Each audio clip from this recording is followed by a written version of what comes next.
మోడీ అమిత్ షా గారు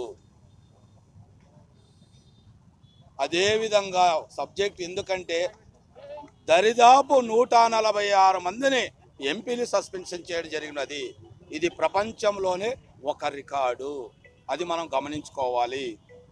అదే విధంగా ఎంపీలను ఎందుకు సస్పెన్షన్ చేశారనే సబ్జెక్ట్ కూడా మనం తెలుసుకోవాలి. ఆ రోజు ఎటువంటి భద్రత లేకుండా ఇదే ఎంపీలు మనుషులను పంపించి నడి పార్లమెంటులో వారి యొక్క కుట్రలో భాగంగా పార్లమెంట్లో ఏదో ఒక అద్భుతం చేయాలనే ఉద్దేశంతోనే పన్నాగం పన్నారు. ఆ పన్నాగంని దోషులను శిక్షించాలని ఒక్క మాట అడిగినందుకు 146 మందిని దరిదాపు ఇండియా కూటమి వారిని సస్పెండ్ చేయడం జరిగినది. ఇది న్యాయమా అని మేము ఈరోజు నరేంద్ర మోడీ గారిని ప్రశ్నిస్తున్నాం. భారతదేశంలో ఎప్పుడైనా ఇటువంటివి జరిగావా? కేవలం ఎన్నికలు దగ్గరికి వచ్చినందువల్లనే మీరు ఇటువంటి కుట్రలు పడుతున్నారు. ప్రజాస్వామ్యాన్ని మీరు కూని చేస్తున్నారు.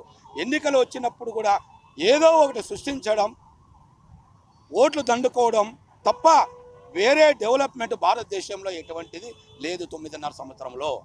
అది గమనించాలి ప్రజలు. అయ్యా బాబు నరేంద్ర మోడీ గారు, అయ్యా బాబు అమిత్ షా గారు, హోంమంత్రి, మీరు గతంలో ఏం చేశారో అనేది ప్రజలకు తెలియదా అని మేము ప్రశ్నిస్తున్నాం.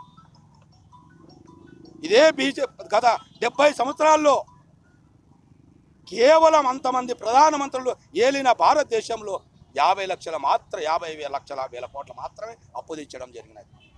కానీ మీరు చేసిన పని ఏమిటని మేము ప్రశ్నిస్తున్నాం.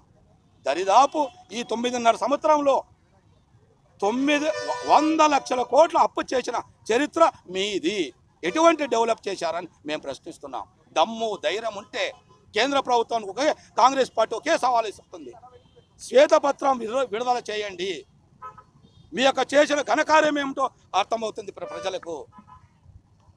అధికారులకు కూడా మీ దగ్గర చేతిలో పెట్టుకొని ఒక్క న్యాయస్థానాన్ని కూడా మీ చేతిలోకి తీసుకోవడం ఇది న్యాయమా అని అడుగుతున్నాం మేము. మీలో కుట్ర కేవలము భారత రాజ్యాంగాన్ని వెత్తివేయాలని ఆలోచన విధానంతోనే మీరు ఇటువంటి పని చేస్తున్నారు.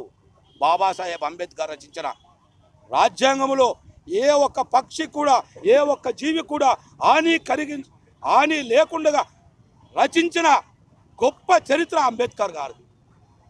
ఆర్ఎస్ఎస్ మాటలు విని ఆర్ఎస్ఎస్ పద్ధతుల్లో పోతూ ఈ బీజేపీ గవర్నమెంట్ ఇటువంటి రాజ్యాంగాన్ని ఎత్తివేయాలనే ఉద్దేశంతోనే మీరు ఇటువంటి కుట్రలు పన్నుతున్నారు. అందుకు ప్రజలారా గుర్తించండి. రాబోయే ఎన్నికల్లో సార్వత్రికలో ప్రశ్నిస్తే అరెస్టులు, ప్రశ్నిస్తే సస్పెన్షన్లు. ఇదే మీ విధానం. ఈ విధానంలో దేశం బాగుపడుతుందని మేము ప్రశ్నిస్తాం. దేశ ప్రజలు ఎక్కడైనా బాగున్నారా అని ఆలోచిస్తాం. లేకపోతే మత కలహోలు, లేదంటే కులాలకు మధ్య చిచ్చు, మతాలకు చిచ్చు జరిగిన సంఘటన మన కళ్ళెదిరిగే మీడియా ద్వారా చూసాం. మణిపూర్లో ఎటువంటి సంఘటనలు జరిగావు, అదేవిధంగా గతంలో ఇదే గుజరాత్లో ఎటువంటి సంఘటనలు జరిగావు. దాని విషయంలో మీరు అరెస్ట్ అయింది, జైలుకు పోయింది మరిచారా హోంమంత్రి అమిత్ షా గారు? అది గుర్తు రావడం లేదా మీకని మేము ప్రశ్నిస్తున్నాం ఈరోజు. కావున దయచేసి రేపు రాబోయే సార్వత్రిక ఎన్నికల్లో 24లో బీజేపీని చిత్తుగా ఓడించి సేవ్ ఇండియా భారతదేశాన్ని కాపాడండి అని కోరుతూ మిమ్మల్ని అభినందిస్తున్నాను. మరిన్ని వీడియోస్ కోసం ఛానల్ ని సబ్స్క్రైబ్ చేయండి. లేటెస్ట్ అప్డేట్స్ కోసం వాట్సాప్ ఛానల్ ని ఫాలో చేయండి. అండ్ లింక్ డిస్క్రిప్షన్ లో ఉంది.